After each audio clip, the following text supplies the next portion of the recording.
নমস্কার। আগের ভিডিওগুলোতে আমরা পড়েছি কোষ সম্পর্কে, কোষ পর্দা, কোষ প্রাচীরের গঠন সম্পর্কে। এবার আমরা আলোচনা করব কোষের বিভিন্ন অংশ সম্পর্কে। কোষের বিভিন্ন অংশ সম্পর্কে জানার জন্য প্রথমে দেখে নেওয়া যাক একটা ডায়াগ্রাম, তাহলে জিনিসটা আরও বুঝতে সুবিধে হবে। এই হলো আমাদের ডায়াগ্রাম। তো এর মাধ্যমে দেখানো হয়েছে যে কোষের বিভিন্ন অংশগুলো কী কী।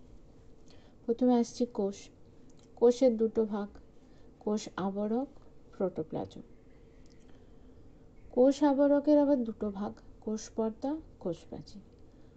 কোষ পর্দা অর্থাৎ সেল মেমব্রেন, কোষ প্রাচীর সেল ওয়াল। কোষ প্রাচীর শুধুমাত্র উদ্ভিদ কোষের দৃশ্যমান, এটা আমরা জানি। কোষ পর্দার বা কোষের আবরক হয়ে গেল। এবার আসছে প্রোটোপ্লাজম।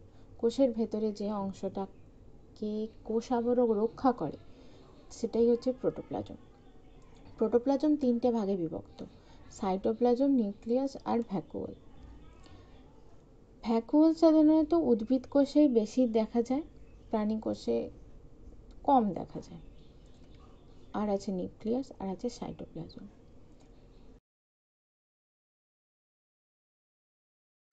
এবার আসি নিউক্লিয়াস। নিউক্লিয়াস চারটে অংশে বিভক্ত। এমন নয় যে এগুলো নিউক্লিয়াসের ভাগ, এগুলো নিউক্লিয়াসের অংশ। প্রথমে আসে নিউক্লিয় পর্দা। নিউক্লিয়াসের বাইরে যে পর্দা দিয়ে ঘেরা থাকে তাকে বলে নিউক্লিয় পর্দা। নিউক্লিয় জালক অর্থাৎ নিউক্লিয়াসের ভেতরে জালিকার মতো সুতোর মতো বিন্যাস থাকে, তাকে বলা হয় নিউক্লিয় জালক। নিউক্লিয় প্লাজম কি?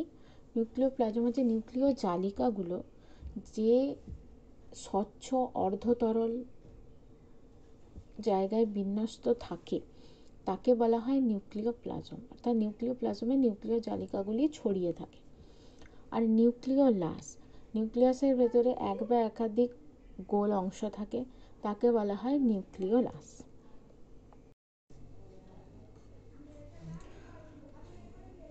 নিউক্লিয়াসের পর আমরা আসবো সাইটোপ্লাজম। সাইটোপ্লাজম তিনটে অংশ নিয়ে গঠিত। এতে ধাত্র আছে, এতে কোষাঙ্গাণু আছে, আর কিছু অর্গ্যাস্টিক পদার্থ আছে। সাইটোপ্লাজমে কোষাঙ্গাণুগুলি ছড়িয়ে থাকে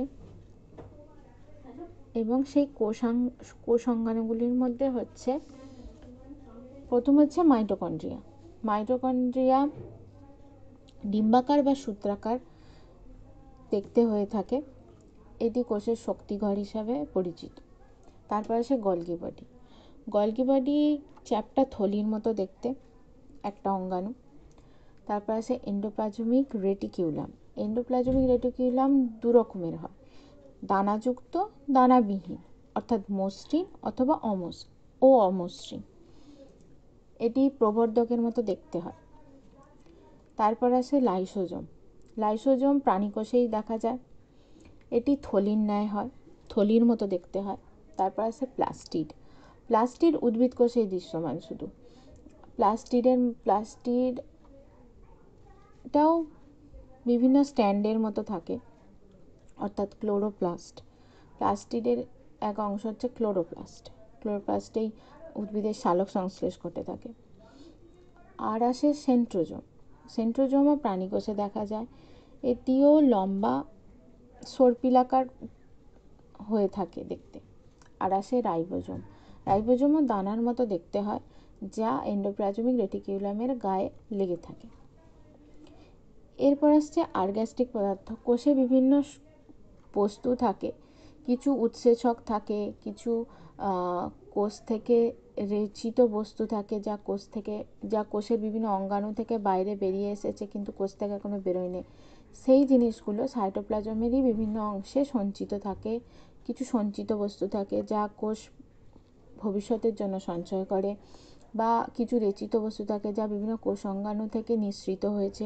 আর কিছু খরিত বস্তু থাকে, অর্থাৎ কোনো উৎসেচক হোক, কোনো হরমোন হোক, এই ধরনের জিনিস থাকে যেগুলো সাইটোপ্লাজমে ছড়িয়ে থাকে। অর্থাৎ সাইটোপ্লাজমে ধাত্র থাকে, সেই ধাত্রে কোষাঙ্গাণুও থাকে, আর কিছু অর্গ্যাস্টিক পদার্থও থাকে। অর্থাৎ আমরা জানলাম কোষ, কোষের দুভাগ, কোষ আবরক, প্রোটোপ্লাজম, কোষ পর্দা, কোষ আবরকের দুটো ভাগ, কোষ পর্দা, কোষ প্রাচীর। কোষ প্রাচীর উদ্ভিদ কোষে দেখা যায়। প্রোটোপ্লাজমের তিনটে ভাগ, সাইটোপ্লাজম, নিউক্লিয়াস, ভ্যাকুয়াল। সাইটোপ্লাজমের এবার বিভিন্ন ভাগ আছে এবং তার মধ্যে কোষাঙ্গাণু, কোষাঙ্গাণুগুলো এইভাবে এই কোষাঙ্গাণু দেখা যায়। কিছু উদ্ভিদ কোষে দৃশ্যমান, কিছু প্রাণী কোষে দৃশ্যমান। আর আছে নিউক্লিয়াস, নিউক্লিয়াসের বিভিন্ন ভাগ আছে। ভাগ অর্থাৎ নিউক্লিয়াসের এগুলো বিভিন্ন অংশ। এবার দেখব কোষে কোষাঙ্গাণুগুলি কিভাবে ছড়িয়ে ছিটিয়ে থাকে বা কিভাবে বিন্যস্ত থাকে। প্রথমে আসি নিউক্লিয়াস।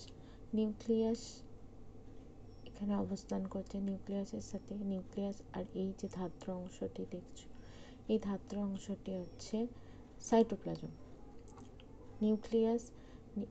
নিউক্লিয়াসে এই যে জালিকার মতো অংশটি আছে সেটি হলো নিউক্লিয় জালক। নিউক্লিয়াস জীবদেহের বংশগতির বৈশিষ্ট্য বহন করে নিয়ে যায় আর একটা কোষ থেকে আর একটা কোষে। তারপর সাইটোপ্লাজমে বিভিন্ন কোষাঙ্গাণুগুলি এইভাবে ছড়িয়ে থাকে। প্রথমে আসা যাক মাইটোকন্ড্রিয়া। মাইটোকন্ড্রিয়া আমরা জানি ডিম্বাকার হয়ে থাকে, সূত্রাকার হয়ে থাকে। তো মাইটোকন্ড্রিয়াকে কোষের শক্তিঘর বলা হয়। কোষকে চালানোর জন্য যতটা শক্তি প্রদান করা হয় সেই শক্তি মাইটোকন্ড্রিয়া থেকে আসে। ভ্যাকুয়াল উদ্ভিদ কোষে সাধারণত দেখা যায়, যেহেতু এটা একটি উদ্ভিদ কোষ তাই এখানে ভ্যাকুয়াল বর্তমান থাকে। প্রাণী কোষে সবসময় দেখা যায় না। তারপর আসছে গলগি বডি। গলগি বডি চ্যাপ্টা থলির মতো হয়ে থাকে, এটি উৎসেচক ক্ষরণ করে। তারপর আসছে প্লাস্টিড। প্লাস্টিড হচ্ছে উদ্ভিদের সালোক সংশ্লেষে প্রধান ভূমিকা গ্রহণ করে। প্লাস্টিডের মধ্যে উদ্ভিদের সালোক সংশ্লেষ ঘটে থাকে। আর এটি উদ্ভিদ কোষেই দেখা যায়, প্রাণী কোষে দেখা যায় না। তারপর আসছি এন্ডোপ্লাজমিক রেটিকিউলাম। এটিকে এন্ডোপ্লাজমিক রেটিকিউলাম দু ধরনের হয়ে থাকে, অমসৃণ থাকে, মসৃণ থাকে। এগুলি সাইটোপ্লাজমে রাসায়নিক দৃঢ়তা প্রদান করে, কোষকে রাসায়নিকভাবে ধরে রাখতে বা একটা কাঠামো রূপে কাজ করে। তারপর আসছি রাইবোজোম। রাইবোজোম কোষে প্রোটিন সংশ্লেষ করে। রাইবোজোমের প্রধান কাজ প্রোটিন সংশ্লেষ করা। প্রাণী কোষে আমরা দেখব দু ধরনের কোষাঙ্গাণু দেখতে পাওয়া যায় যা উদ্ভিদ কোষে থাকে না, তা হলো সেন্ট্রোজোম আর লাইসোজোম। সেন্ট্রোজোম কি? সেন্ট্রোজোম কীরকম দেখতে হয়? এটি তারার মতোও দেখতে হয় বা এরকম লম্বা জাতীয় সর্পিল আকার থাকে, ভেতরটা ফাঁপা থাকে। এই সর্পিল আকার জিনিসটাও হয়, আবার তারার মতো দেখতে হয়। সেন্ট্রোজোম প্রধানত জননে সাহায্য করে। আর লাইসোজোম এরকম থলির মতো দেখতে হয়, এটি উৎসেচক ক্ষরণে সহায়তা করে। এই দুটি অঙ্গাণু উদ্ভিদ কোষে দৃশ্যমান হয় না বা উদ্ভিদ কোষে দেখা যায় না, শুধুমাত্র প্রাণী কোষেই দেখা যায়। আজকের ভিডিওতে আমরা জানলাম কোষের বিভিন্ন অংশ সম্পর্কে।